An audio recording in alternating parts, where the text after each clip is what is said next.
My name is Kevin McTigue. I work at the United States Department of Health and Human Services, and I'm the director of the HHS Idea Lab. We serve as a resource for our workforce, shy of 80,000 professionals, to validate and learn and prototype and build workforce capacity in modern, innovative business methods to deliver better value for the American people. So if we reduce that to practice, we have an innovation pipeline, so our colleagues can apply with their concepts to our programming, and we can help them go from concept to prototype to a pilot to a scaled implementation of a solution. And this spans the breadth of public health interventions, new programs, initiatives, policies, process improvements, and the way that we deliver on our healthcare mission. We at the Idea Lab also have a suite of programming called the Entrepreneurs in Residence program, and it's a unique take in how we recruit professionals that wouldn't normally be engaged with the U.S. government and the Department of Health and Human Services for a short time frame over the course of a year or so to come in and serve the American people with their skills, such as like data scientists or software engineers that normally may work in Silicon Valley but have a heart for the mission at HHS. Okay.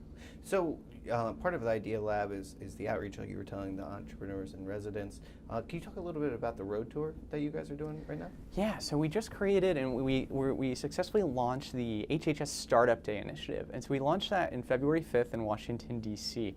And the thesis was that we engage so many startups. And so many of these startups may have found market fit and are successful in the commercial sector, but our taxpayer dollars are just as valuable in the B2G space to yield value from these startups or venture capital-backed scale-ups, or even creative entities with incumbents that just haven't found their way through to HHS. And so we started February 5th in Washington, D.C. We're going to go around the nation. Next up is Boston on March 30th. And we will be engaging startups both in the GovTech space and in the health tech space. And our aim is to serve as the front door for this entrepreneurial ecosystem that could create value for the American people. What are some of the companies that you're hoping to uncover in that process? Sure. So in the GovTech segment, it could be a self-service data analytics platform that can help us monitor performance, for instance. So your favorite data visualization companies.